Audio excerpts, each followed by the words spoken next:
有没有重要情报？有没有情报？习近平是 gay。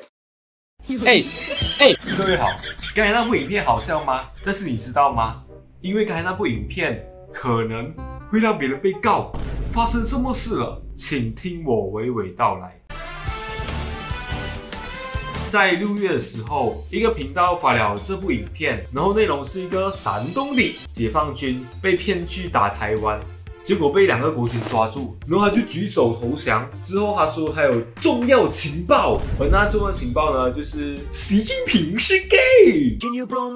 在这部影片之后，马芬就用了这影片来做开头的那个影片。过了4个月之后，那个视频的原作者就发现到马芬的这部影片，然后就问他是谁授权给他使用习近平是 gay 的影片的。因为马芬的视频已经被下架了，所以我找不到当时完整版的评论。这些我现在用的图片呢，都是别人截图的，然后我就尽量还原一下当时的情况这样了。之后呢，马芬就表示他原本以为这习近平是 gay 是一个梗，然后也是广为流传，但是后来发现并没有很多人知道。然后如果原作者想要把他的影片下架，他是 OK 的。这里原作者回复了其他人，根据他的回复可以判断，那人应该是说马芬先生他把原影片的连接置顶了，就不需要告知原作者了。然后这也为后面的事情埋下了伏笔。总之，马芬想要解决这个问题，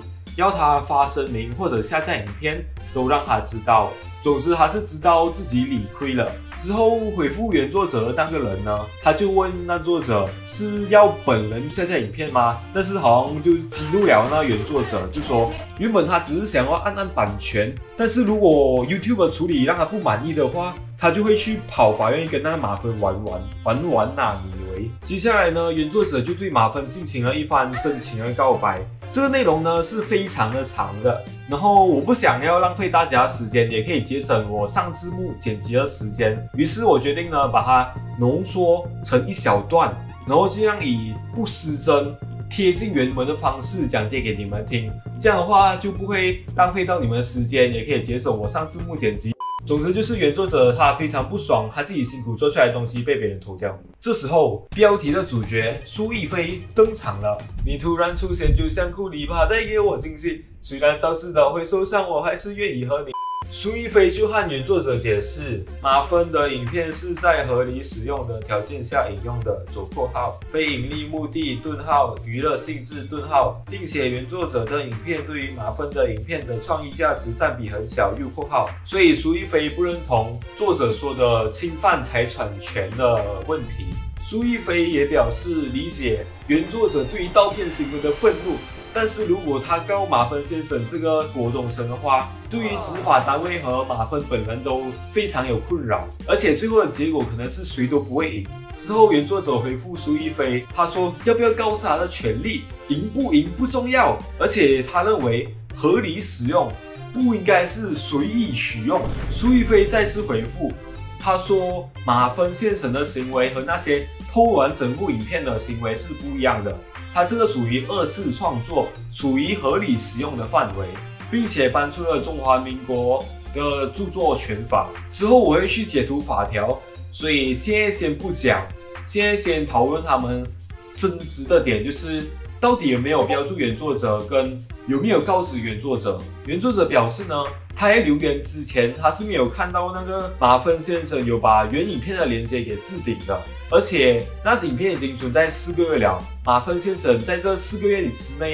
也没有去告知那个原作者他用了他的影片。之后苏一飞在自己的 Discord 群组呢说那原作者是个智障，懒得沟通了。总之呢，他们的争吵的点就是马芬的行为到底属不属于合理使用，合理使用到底需不需要告知那原作者才可以算是合理使用。不如我们来看一下中华民国著作权法是怎样写的吧。这里写到，被诉侵权之利用著作之人得为合理使用之抗辩，若符合合理使用之要件，则能免除侵害著作权之责任。也就是说，马芬先生如果被告了他就需要法院里面答辩，到底符不符合合理使用的条件？到底是什么条件呢？我们看下去，有关合理使用之判断已不再偏重商业盈利，与非商业盈利使用二分法，其核心概念应在于利用他人著作之行为是否有助于调和社会公共利益或国家文化发展为断。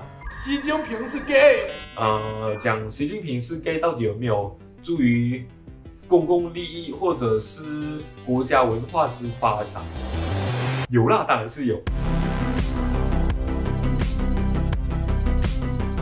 利用人是否为恶意或善意？好了，不开玩笑，其实我讲真的，我觉得讲习近平是 gay 应该是蛮恶意的吧。也就是说，马粪先生完蛋了，咿呀咿呀哟。OK， 该那其实是给法官额外的判断条件，像是合理使用第一条，它是说要看是否属于商业行为，就是是不是赚钱呢，还是没有赚钱要去教育别人的。但是有些时候啊，有些人他看到一些事情啊，他很不爽，他就想拍影片去骂别人。但是你拍影片骂别人啊，你肯定会用到别人的影片的吗？不然你要对着空气骂咩？可是他又想开盈利哦，怎么办？他开盈利了，可是用到别人影片，属不属于合理使用呢？这时候法官就可以用刚才那个第一个判定，就是是不是有助于调和社会公共利益，然后这个判定呢就有用了咯。虽然讲那个骂人影片还有开盈利，但是有属于调和社会公共利益，所以它是可以算是合理使用。而马粪先生的这个影片呢，它符合了合理使用4条里面的3条，但是有一条是没有符合到，就是他没有第一时间标注那个原作者的影片连接。这就是为什么马粪他就问原作者要不要下架影片，因为他知道自己理亏了。然后我想来讲一下为什么我要做这个事情，这件事情关我什么事？其实还真的是关系到我的事因为我也是做影片的嘛，有时候我做影片我可能会用到别人的素材 meme 那些嘛。如果每个人都像这个习近平是 gay 的作者一样，因为别人用了他影片里面的一小段素材，然后放进自己影片里面，然后就要去版权炮去告别人，那可以讲很多人其实可以不用做了啊。就是举个例子 ，Breaking Bad 绝命毒师，很多频道他就用 Breaking Bad 里面的一小段素材，然后加进他们自己的影片里面。然后如果 Netflix 像这个习近平是 gay 的作者这样子去告别人的话，他们影片就这样没有了咯。当然，我不是说辛辛苦苦做出来的影片被别人偷掉，不应该去生气，不应该去维护自己的著作权。只是如果他不是偷你整个影片，他只是把影片里面的一小段素材截出来，然后变成一个新的影片，像是马粪这个影片一样，真的有必要去版权炮别人，去告别人吗？好。我们现在讲一下关于苏一飞被告的事情，为什么呢？就是之前我讲到那个苏一飞在自己的 Discord 群组讲那个原作者是智障嘛，然后原作者发现到了，然后呢还是想要告他公然侮辱还是妨害名誉什么的，然后我觉得其实有很大概率是可以告得成的，就是之前有人去讲别人是车力巨人嘛，然后他就被罚1万多块，更何况是骂别人智障。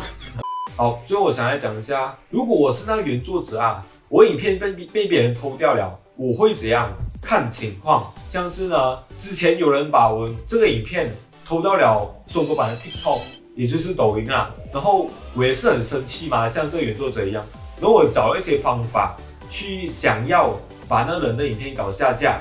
但是啊，最后就不了了之啊。就没有什么，他是没有什么事情这样子。但是如果是那种二创影片其实我是接受啦，像是这个影片一样。爸爸，拍我，拍我。虽然有点傻逼啊，好，就是这样，拜拜。